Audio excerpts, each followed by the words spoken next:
Barakatah Yahawah, Barakatah Yahawah Shah, Barakatah Yahawah, Barakatah Yahawah Shah.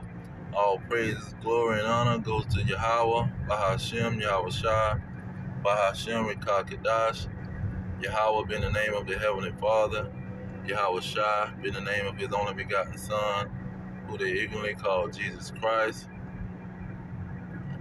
Now, I'm going to get into these prophecies that the Lord gave to the nation of Israel, and He showed one specific nation that He was going to be warring with, and that the Israelites was well acquainted with. See, they was well acquainted with this nation from since they was in the womb together. When they came out, they came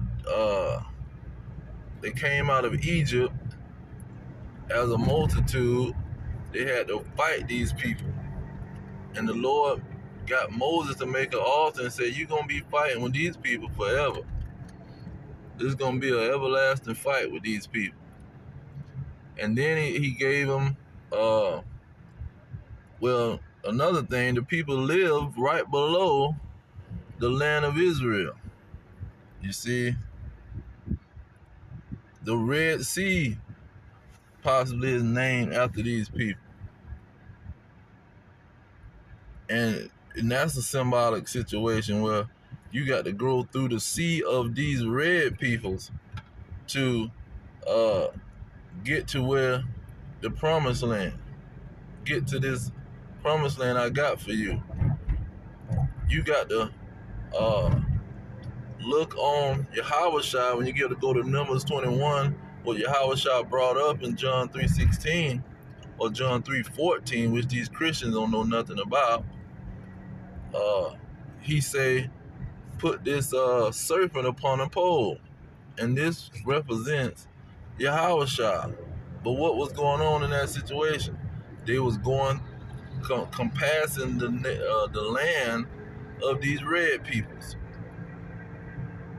Okay, they was passing their land, and these so-called red serpents, fiery serpents, was gonna bite them. And if they looked on Yahawah, see, on that brass serpent made of brass, then they could survive the situation. They would be healed. And this is all symbolizing this red nation attacking the Israelites all the way through all of their captivities. When they was in Babylon, they came out of Babylon. Who was waiting on them? These red peoples. Came out of Egypt. Who was waiting on them? The red peoples. See, then you had the Persians, and you had the Assyrians, and these this red nation was always on the scene when the Persians was ruling. Who was with Esther and Mordecai? Who was trying to exterminate the Israelites? That was Haman and these other Edomite dragons, who they was calling it, the addition to Esther, dragon. So the Lord been focusing on this nation. Obadiah wrote his book all about these red peoples. Who else? Lamentations talking about the red peoples. Job all about the red peoples, living in the land of the red people. Then you got Micah mentioned the red people. Habakkuk all about the red people. See, why is all the prophets focusing on these red people if they ain't got no significance in the operation of the Lord? And for Moses to build that altar, that was just the greatest thing ever. And let's go to that declaration, because it's downplayed and gaslighted. Apostle John in Revelation talking about these red peoples. And we're going to get into that what Apostle John said and how he identified these people and let the future generations know this is what the situation gonna be. Now this Exodus, this set the foundation. See, because they had been in Egypt for 430 some years, and they had probably wasn't well acquainted on these red peoples, and wasn't well acquainted on the children of Esau. Now this is but when they came out of Egypt, they got well acquainted, and this is what the situation happened. They came out of Egypt, and this happened. He said, this is verse 14. It says, "And the Lord said unto Moses, write this for a memorial in a book." So the prophets was trying to write as a memorial what these red people was going to do or be doing to the nation of Israel. Okay? It says, write this for a memorial in a book and rehearse it in the ears of Joshua. For I will utterly put out the remembrance of Amalek from under the heaven. So they're going to be exterminated. It's already been declared. He just let it draw out, just like he let the Egyptians go through what they was going through and let that time linger on and harden their hearts, controlling their minds before he went along and gave them the plagues and then destroyed they behind. Verse 15, it says, Moses built an altar and called the name of it YAHAWAH-NISSI. For he said, because the Lord hath sworn that the Lord will have war with Amalek from generation to generation. See, this is what's going on. And so when you fast forward to 2024, it's been major battles with these red peoples.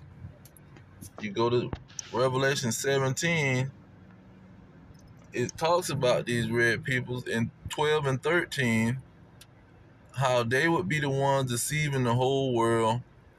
They would be the ones that would be trying to exterminate Yahushua when he came out of the womb by killing all the babies in Judea, which identifies these people because that was current history, that everybody can recognize that nation that was ruling in that time. But he went on into the future. He says in verse, let's see here. Yeah, verse 12 to connect this to chapter 12 and chapter 13 about this beast with 10 horns. He said the 10 horns which you saw are 10 kings. So this is not talking about some symbolic mess that ain't got no kind of definition to it. He's telling you what these 10 horns mean.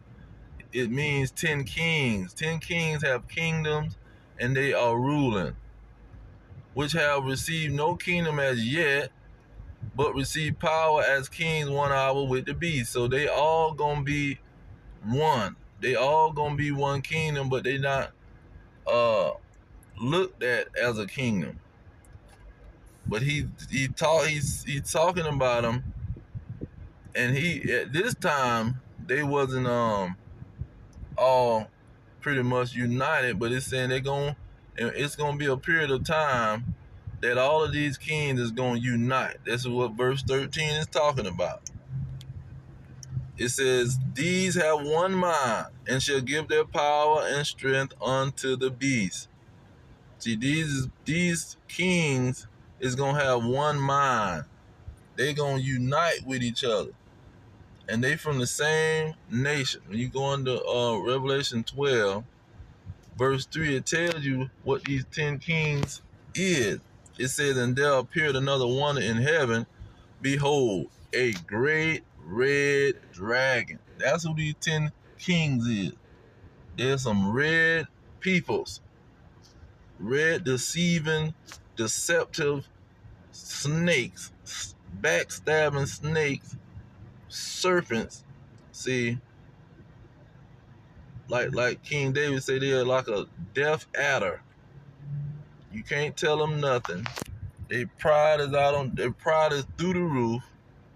They like a deaf adder, man, a freaking cobra snake, subtle and sneaky. This is what Genesis 3 was all about. Now, when you go into that red, that means Edom means red. It don't mean no hairy. See, they want to say about Edom means hairy. No, it means red. The word Edom means red, and it ain't talking about no hair. It's just talking about a color, because these are red peoples that got 10 kingdoms, or a united front of kingdoms, because that 10 can go into also as symbolic, just like the number 7 is the number of completion. It ain't got to be literally 7. See, they gonna have a bunch of nations united up on the day behind. And let's get that picture. And here we go. See, Portugal, France, Spain, United Kingdom, Poland, all of these nations, these red peoples is living in these nations. And not only is they living in these different nations, they have a union. They are united. They've been united way back in the World War I. See, with the League of Nations. They've been united with the rebirth of that to the UN. See, they've been united way before that with the slave trade. See, all of them folks was connected, and they was trading slaves to one another. So we gonna go down here and get the nation of Israel and put they behind in the slavery, man. When they had the era of enlightenment during late 1600, early 1700, the era of enlightenment, they said, let's enslave these Negroes. And we found the tribe of the northern kingdoms way over there in that new land that King Solomon was going to get gold and wood. We found these northern kingdom, and we got the southern kingdom down there on the west coast of Africa. See, let's go down there and round them up, man, and put they behind in captivity. See, the wise men of these people, and they are united. Ain't no such thing as I'm not from here, I'm not from the UK, and I'm not from America, so my family ain't got nothing to do with it. You a lie. Now let's go to first Zechariah, because Zechariah was also one of our forefathers that saw what was going to be going down. Verse 18, it said, then I lifted up my eyes and saw, behold, 4 horns. See, these are the people that was united. What it was, 10 horns in Revelation. That what I'm saying about this 4 and this 10 is a representation of multiple kingdoms, which is just as symbolic. It ain't got to be specific, but we can get specific on the 4, because you got Spain, France, what's the other one? Portugal, and the British. See, that was certified. These 4 languages, Portuguese, Spanish, French, and English, was trying to sell the Israelites in the colonization operation. Verse 19, it said, and I said unto the angel that talked with me, what be these? And he answered me, these are the horns which have scattered Judah, Israel, and Jerusalem. See, we was being scattered by these dragons. And it was multiple red Edomite kingdoms that was doing it. And the Lord showed me 4 carpenters. That's another group of Edomites. See, the Russians and their coalition that's going to be fighting against these jokers. 21 tells you. Then said I, what come these to do? He spake, saying, "These are the horns which have scattered Judah, so that no man lifted up his head, but these are come to fray them, and to cast out the horns of the Gentiles, which lifted up their head over the land of Judah, to scatter it." So these are the nations that was scattering the Israelites, and they are united, man. They got one mind. They are one power. That's why we saying uh it's not about skin color, but this skin color is very significant because this is one nation. See, y'all, they want to say, "Oh, skin color, skin color." No, it's some Israelites that got the mother was the grandmother was white and the mother was white, or Edomites, Salakia. See, they had red grandmamas and red mamas, but the daddy was Israelites, and you can't really tell by looking at them. So in those small instances, you have skin color not being a factor. But on the broad scale, see, you go into Romania and Scandinavia and Poland and Germany, all these places, these red peoples ain't it ain't no confusion on the situation. It ain't a bunch of mixed communities in these places. America is the melting pot. That's why skin color is not a what do you call it? It's not a major factor because this place is all mixed up. But the majority of these 10 kings in the other land, that is a drop in the bucket, man, compared to these red dragons all over the place. And so our forefathers were showing this division of these people, man. Look at Obadiah. He said, "The vision of Obadiah. Thus says the Lord God concerning Edom." This is what the prophets were seeing. And I don't care what name you want to put on it. They were seeing visions about these so-called white people, the red dragon, these red leprosy having, albino having peoples, man. No melanin in their skin, because their forefather Esau was an albino, had clean leprosy from head to toe, like Leviticus 13 talks about. And these people are one nation. They are united. Ain't no, "Oh, my family wasn't here, and my family didn't have nothing to do with that." That's a lie. All the nations was sitting around dealing with the situation, and the Lord don't deal with individuals. He deal with nations. See, every individual of the Israelites wasn't sitting around making decisions. It was the high priests and the leaders and the elders. They always be the people that's making the decision. The government make the decision. Now, when the war break out and people, the country get invaded due to what the government done did, you can't be talking about, "Oh no, I don't want to, that ain't got nothing to do with me and my family. We ain't have nothing to do with that." Nope, the military coming in to kill everybody. Just like them Ukrainians, the Russians said about them Ukrainians. We not ciphering through all these people. We just finna go through and lay everybody down.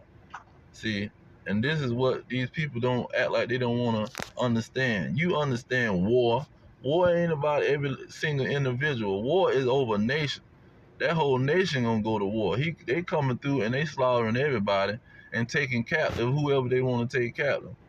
Whoever they want to make a POW, they can make a POW. But it ain't about no individual thing, man. God is judging war, is judging nations, and when a war break out, it is between nations. That what YAHAWAH said. Let's get him real quick, and I ended on that note. Matthew 24. In the end of the world, it ain't gonna be about no individual. What individuals did? Nope. It's gonna be about war and kingdom. It says, "And you should hear rumors of wars." See, wars is gonna be popping off. For nation shall rise up against nation. No, individuals.